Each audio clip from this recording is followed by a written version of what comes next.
तो आइए जल्दी से नोट कर लीजिए कैसे सरल विधि से भगवान श्री गणेश जी की स्थापना करनी है। सुबह प्रातःकाल जल्दी उठकर स्नान आदि नित्य कर्म से निवृत्त होने के पश्चात में सूर्य देव को जल का अर्घ्य प्रदान कीजिएगा। लाल रंग के वस्त्र धारण कीजिएगा। अपने सामर्थ्य के अनुसार सोने, चांदी, तांबे, पीतल या मिट्टी से बनी भगवान श्री गणेश जी की प्रतिमा को स्थापित करना है। अपने पूजा घर को शुद्ध कर लीजिएगा। पूजा घर को गंगा जल से शुद्ध कर लीजिएगा, साफ कर लीजिएगा। शुद्ध करने के पश्चात में उत्तर दिशा, आप जब पूजा करेंगे तो आपका मुख उत्तर दिशा में रहेगा। उत्तर दिशा के स्वामी हैं भगवान श्री गणेश जी महाराज। तो उत्तर दिशा के अंदर एक चौकी अथवा बाजोट की स्थापना कर लीजिएगा। चौकी अथवा बाजोट की स्थापना कर लीजिएगा। उस पर लाल वस्त्र बिछा दीजिएगा। वस्त्र बिछाने के पश्चात में चावल से, हरिद्रा से रंगे हुए चावल, पीले चावलों से स्वस्तिक का चिन्ह बना दीजिएगा।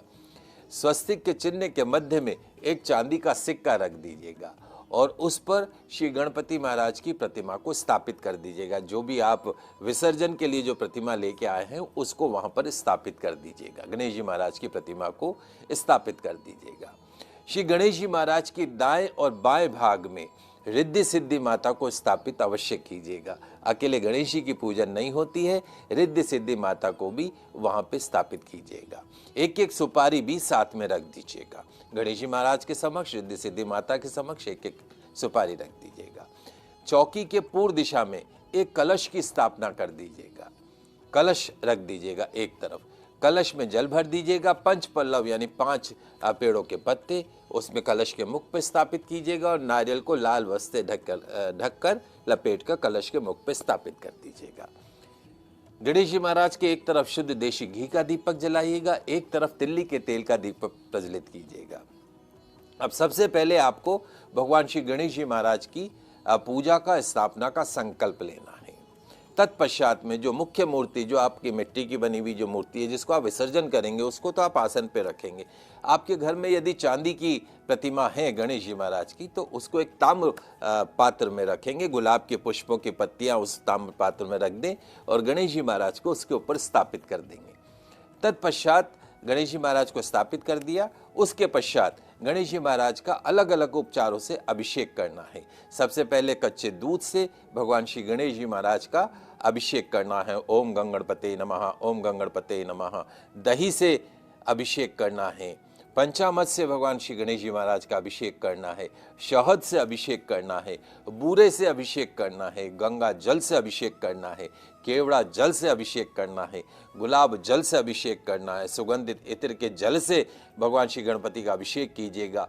गन्ने के रस से विशेष अभिषेक का महत्व बताया गया है, तो गन्ने के रस से भगवान श्री गणेश जी महाराज का अभिषेक अवश्य कीजिएगा।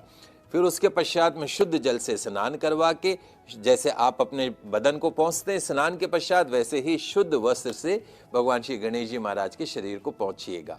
श्री गणेश जी महाराज को सिंदूर का चोला अर्पण कीजिएगा। यदि आपके पास में मार्बल की मूर्ति है तो उसका चोला अर्पण कीजिएगा। वस्त्र अर्पण कीजिएगा। जनेऊ अर्पण कीजिएगा। चंदन मिश्रण केसरिया अर्पण कीजिएगा। इत्र अर्पण कीजिएगा। हल्दी, कुमकुम, अबीर, गुलाल अर्पण कीजिएगा। शमी पत्र बहुत प्रिय है गणेश जी महाराज को, शमी पत्र अर्पण कीजिएगा। फूलों की माला, विशेष तौर पर गेंदे के पुष्पों की माला गणेश जी महाराज को अर्पण कीजिएगा। धूप, दीप, नारियल, फल, तांबूल नैवेद्य अर्पण कीजिएगा। गणेश जी महाराज का ओम गंग गणपते नमः, ओम गंग गणपते नमः मंत्र बोलते हुए 21 दुर्वा दल भगवान श्री गणेश जी महाराज को अर्पण कीजिएगा। 21 लड्डुओं का भोग लगाइएगा। गुड़धानी का भोग लगाइएगा। 5 लड्डू मूर्ति के पास में रखेंगे। 5 ब्राह्मण को बाद में दान कर देंगे। शेष लड्डू प्रसाद के रूप में बांट देंगे। भगवान श्री गणेश जी महाराज की अपने परिवार सहित आरती कीजिएगा। उनसे आशीर्वाद प्राप्त कीजिएगा। पुष्पांजलि अर्पण कीजिएगा। क्षमा प्रार्थना कीजिएगा।